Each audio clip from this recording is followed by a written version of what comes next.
ಎಲ್ರಿಗೂ ನಮಸ್ಕಾರ ಸ್ನೇಹಿತರೆ. 2024ರ ಕರ್ನಾಟಕ ಬಜೆಟ್ ಭಾಗ 2 ಪಾರ್ಟ್ ಬಿ ಅನ್ನ ಈ ಸೆಷನ್ ನಲ್ಲಿ ಡಿಸ್ಕಸ್ ಮಾಡ್ತಾ ಹೋಗೋಣ. ಅದಕ್ಕಿಂತ ಮುಂಚೆ ನಮ್ಮ ಚಾನಲ್ಗೆ ಸಬ್ಸ್ಕ್ರೈಬ್ ಆಗಿಲ್ಲ ಅಂದ್ರೆ ದಯವಿಟ್ಟು ಸಬ್ಸ್ಕ್ರೈಬ್ ಮಾಡ್ಕೊಳ್ಳಿ. ವಿಡಿಯೋನ ತಪ್ಪದೆ ಲೈಕ್ ಮಾಡಿ ಮತ್ತೆ ಎಲ್ಲ ಸ್ನೇಹಿತರುಗಳಿಗೆ ಶೇರ್ ಮಾಡಿ. ಬೆಲ್ ಬಟನ್ ಕ್ಲಿಕ್ ಮಾಡೋದನ್ನ ಮರಿಬೇಡಿ. ಈ ಮೂಲಕ ಎಲ್ಲ ನೋಟಿಫಿಕೇಶನ್ಸ್ ಗಳನ್ನ ಇಮಿಡಿಯೇಟ್ ಆಗಿ ಪಡ್ಕೊಳ್ಬಹುದಾಗಿರುತ್ತೆ. ಈ ಸೆಷನ್ ನಲ್ಲಿ ಬಜೆಟ್ನ ಭಾಗ 2 ಡಿಸ್ಕಸ್ ಮಾಡ್ತಾ ಹೋಗೋಣ. ಕಂಟಿನ್ಯೂಯೇಷನ್ ಪಾರ್ಟ್ ಆಫ್ ದಿ ಕ್ವಶನೇರ್ಸ್, ಈ ಪ್ರಶ್ನೋತ್ತರಗಳನ್ನೇ ಮುಂದುವರಿಸಿರುವಂತದ್ದು. ಬಹಳ ಪ್ರಮುಖವಾದಂತಹ ಇನ್ಫಾರ್ಮೇಶನ್ ಅನ್ನು ಮಾತ್ರ ಕಲೆಕ್ಟ್ ಮಾಡಿ ಬಜೆಟ್ಗೆ ಸಂಬಂಧಪಟ್ಟಂತೆ ಕರ್ನಾಟಕದ ಬಜೆಟ್ ಅನ್ನ ಸಮ್ಮರೈಸ್ ಮಾಡಿ ಪ್ರಿಪೇರ್ ಮಾಡಲಾಗಿರುವಂತಹ ಪ್ರಶ್ನೋತ್ತರಗಳು. ಸುಮಾರು 60ಕ್ಕಿಂತಲೂ ಅಧಿಕ ಪ್ರಶ್ನೋತ್ತರಗಳಿದಾವೆ, 60+ ಇದೆ.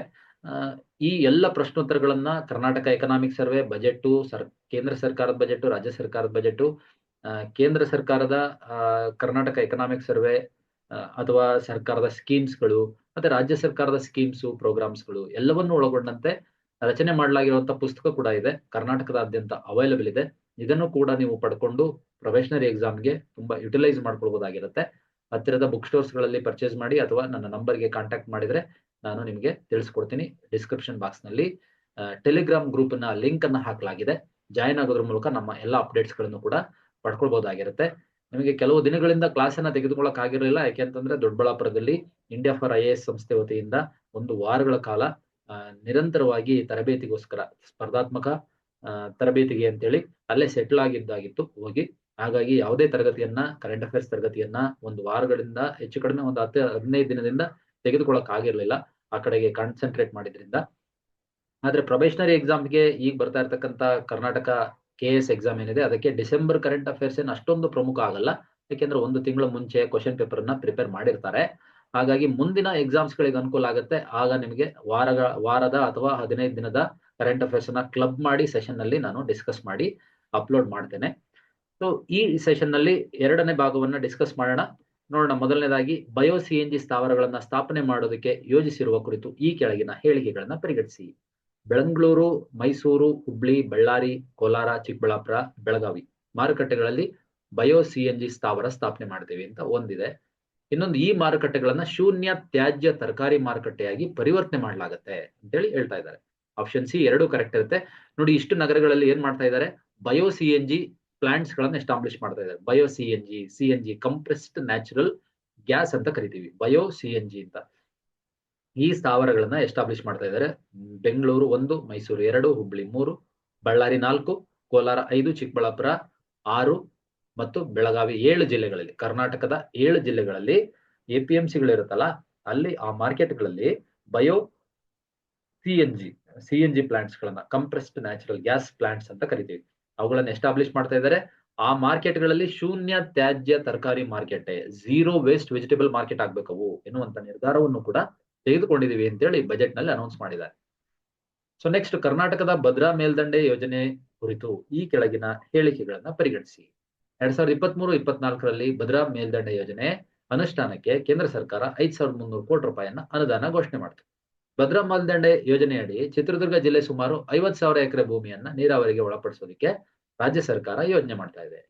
ಅಂದ್ರೆ ಆಪ್ಷನ್ ಎ 1 ಮಾತ್ರ ಕರೆಕ್ಟ್ ಇದೆ, 2 ಆಗಿಲ್ಲ ಅಂತಂದ್ರೆ ಒಟ್ಟಾರೆ 75,000 ಎಕರೆ ಭೂಮಿನ ಕವರ್ ಮಾಡ್ತೀವಿ ಚಿತ್ರದುರ್ಗ ಜಿಲ್ಲೆ ಸುತ್ತಮುತ್ತ ಅಂತೇಳಿ ಸರ್ಕಾರ ನಿರ್ಧಾರವನ್ನ ಬಜೆಟ್ ನಲ್ಲಿ ಘೋಷಣೆ ಮಾಡಿದೆ ಅನ್ನೋದನ್ನ ಗಮನಿಸಬಹುದು.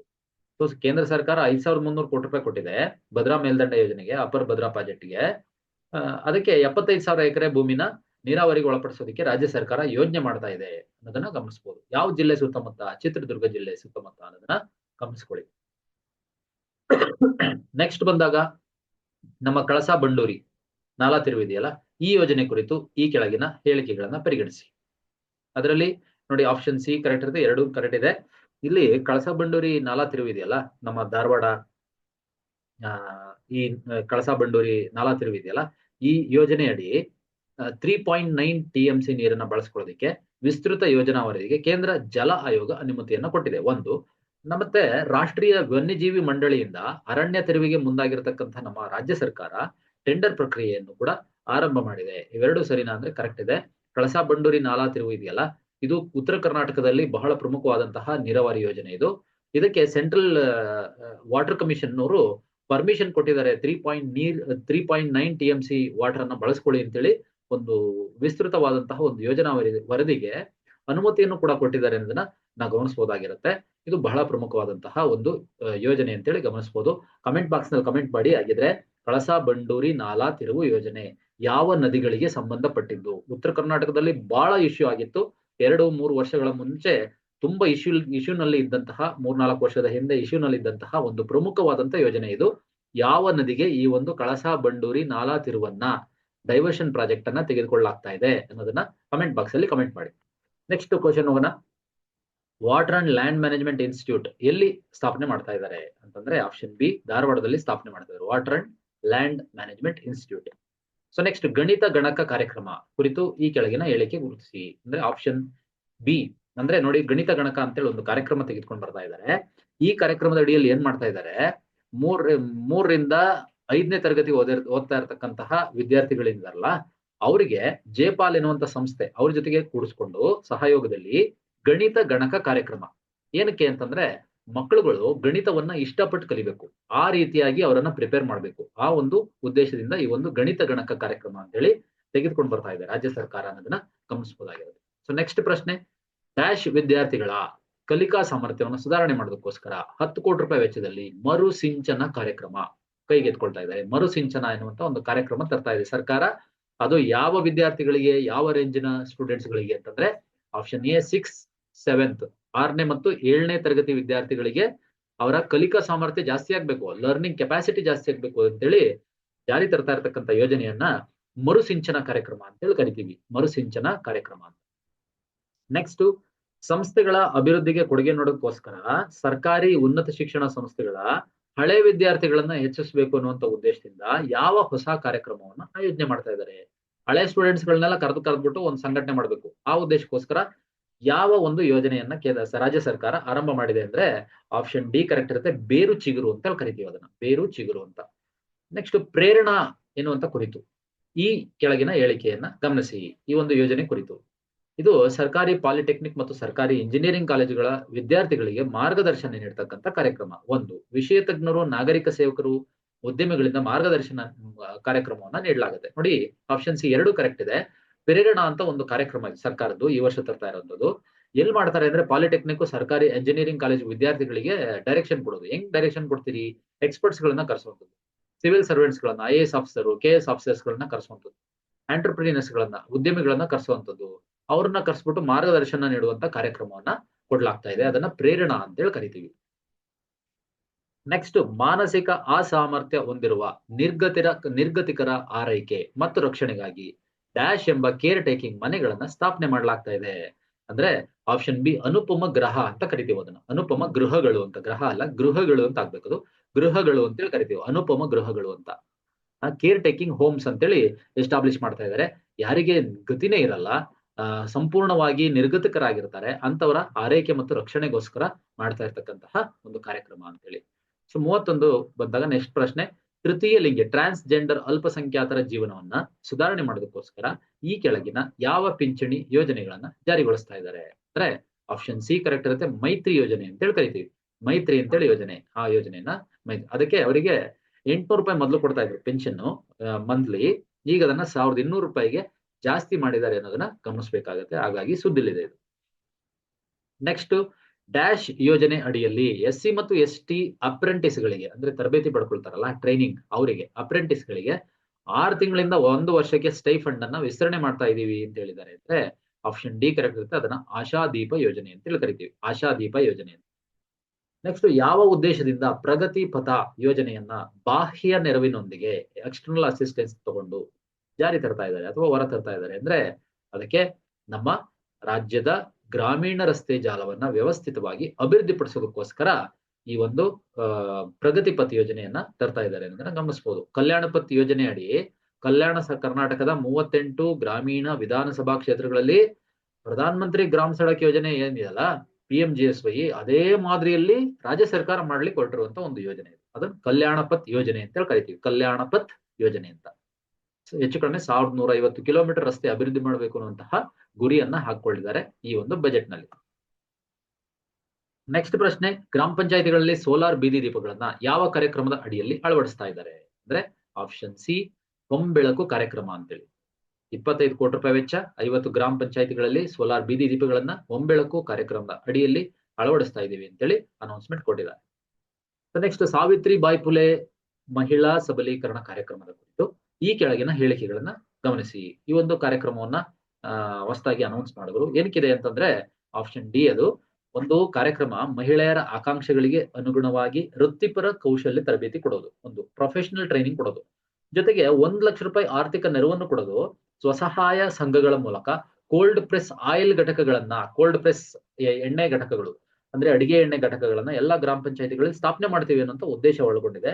ರಾಜ್ಯದ 100 ಆಯ್ದ ಗ್ರಾಮ ಪಂಚಾಯತಿಗಳಲ್ಲಿ ಈ ಕಾರ್ಯಕ್ರಮವನ್ನ ಆರಂಭಿಸ್ತೀವಿ ಅನ್ನುವಂತಹ ಒಂದು ನಿರ್ಧಾರವನ್ನ ರಾಜ್ಯ ಸರ್ಕಾರ ಹೇಳಿದೆ.